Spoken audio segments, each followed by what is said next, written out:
and discuss about the reactions that ether generally undergo and the products that we can obtain from ether after ether undergoes cleavage of bond. So, ether is actually COC.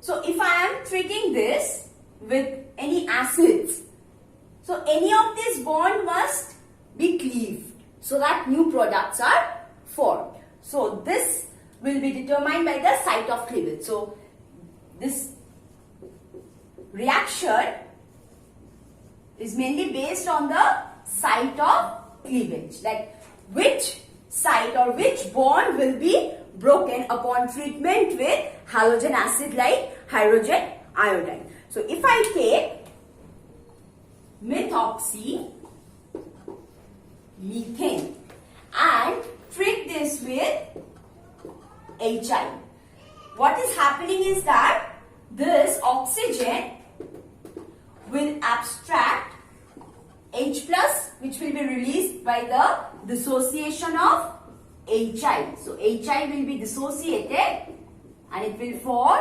H plus, a proton, and I minus, which will act as a nucleophile. So, this will abstract this proton, giving rise to protonated molecule. So, this oxygen is protonated. Now, this I minus will come and attack this carbon. This will leave. So, we will get methyl iodide and an alcohol molecule. So, from alcohol and alkyl halide we obtain an ether. So, ether on breakdown using any halogen acid, we will again get back alcohol and alkyl halide. But this is for symmetrical ether. What about unsymmetrical ether, where the alkyl groups on both the sides are different? So, one side if it is methyl group, another side is an ethyl group. So, who will become alcohol and who will become an alkyl halide, that will depend on the site of cleavage, and that depends on the two mechanisms, that is SN1 and SN2. Now, in case of SN1 mechanism, the intermediate carbocation is prioritized. So, the formation of carbocation and the stability of carbocation will determine the formation of the corresponding products. On the other hand, in case of SN2 mechanism, steric crowding must be the first priority. If the molecule is sterically hindered, it cannot undergo SN2 mechanism. In that case, products will be different. So, in SN1, we have to see whether the intermediate that will be formed will be a stable carbocation or not, follow that route, or else it will follow SN2 mechanism. So, for both the mechanism, the products will be different. So, let's see like if there is an unsymmetrical ether, what will be the situation. Now, if I am taking an unsymmetrical ether like methoxyethane, so this is methoxyethane. In this case, SN2 mechanism will take place, where the nucleophile will attack the smaller alkyl groups from the backside. Because when actually what is happening is that, so if I am taking an ether like this and treating this with hydrogen iodide, so as I have shown you that this oxygen will be protonated by this hydrogen and it forms a protonated compound like this. Now, the nucleophile here is the iodide group. So, the iodide group will prefer the smaller alkyl groups. So, in this case, the smaller group is the methyl group. So, the alkyl halide that will be formed will be the smaller alkyl halide group. So, that alkyl halide will contain the smaller group. and the alcohol portion, that is 4, that will contain the larger or the bulkier alkyl group, because since it is occurring via SN2 mechanism, so the overall mechanism is controlled by the steric factor. So if I am treating this with HI, so the product that I should get is methyl iodide and alcohol will be formed.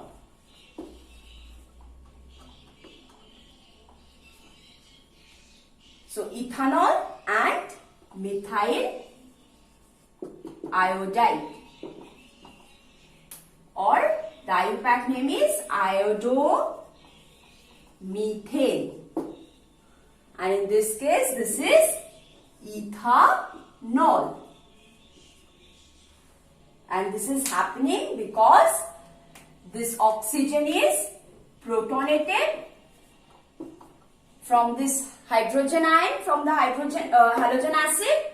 Now what is happening is that this iodide will attack this carbon atom instead of this carbon atom, because here one methyl group is present, but there is no steric hindrance from this side. So the iodide, which is also a bulkier group, will prefer the smaller alkyl group to attack. So this bond is broken. So ethanol is formed and methyl iodide out of this. So this is how the site of cleavage is determined when an ether is treated with a halogen acid like hydrogen iodide. Now there is another way, or we can say, if on this side instead of ethyl group, if there is a tertiary group, in that case, in here, if instead of ethyl group, this is a tertiary group, in that case, this methyl will not give rise to the alkyl halide. This methyl will form methanol, and this portion will become the alkyl halide portion. So here, the site of cleavage is different from here. Let's see how is it different. So in case of an unsymmetrical ether which contains a tertiary group, methyl means, Me means methyl. In this case, the point of cleavage is different from the previous one. Here, the mechanism that will be followed will be SN1 mechanism. It is not SN2 mechanism which will be followed. Why? Because we have seen SN1 mechanism, it proceeds through carbocation formation. So, since this occurs via two steps, where in the first step it's the rate determining step, because in that step carbocation formation takes place. So this mechanism is controlled by carbocation formation. So we have to give priority to the carbocation formation. We can see the carbocation from this side will be the most stable carbocation intermediate that will be formed in the reaction mixture. So if the cleavage is occurring from this side, so if this is occurring, cleavage is occurring from this side, this will give rise to a 3-degree carbocation. So that's why this is how it is occurring. So this will be protonated. So the cleavage will take place from here. And methanol is formed as usual. Now the iodide will come and attack this carbocation, and we will get a 3-degree alkyl halide. So this is how, depending on the type of alkyl groups that are present on both sides of an ether, the site of cleavage will be determined. So on the both side, if primary alkyl halides are present, if primary groups or smaller groups are present, in that case, the smaller alkyl groups will form the alkyl halide and the remaining part will form alcohol. But if a case is like this where one side is a secondary or a tertiary group is present, in that case, that portion, that bulkier portion will form the alkyl halide and the smaller will form the alcohol, because this will take place via SN1 mechanism and the previous thing will take place via SN2 mechanism. So this is a few reaction.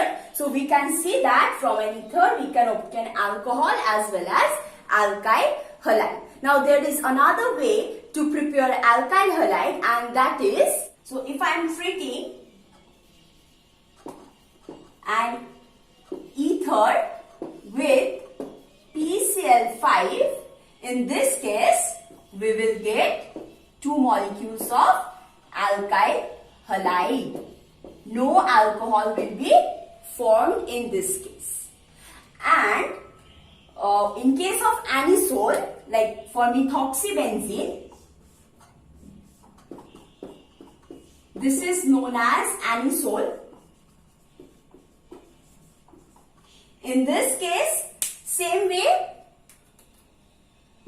this methyl, the site of cleavage will take place from here, because this is the smaller alkyl group. So this smaller group will form the alkyl halide and phenol will be formed. So this is hydrogen iodide. So methyl iodide and phenol will be obtained. So the site of cleavage will take place between O and methyl group. So these are few reactions of ether. Next we will see few other reaction where the substitution reaction is taking place in the benzene ring.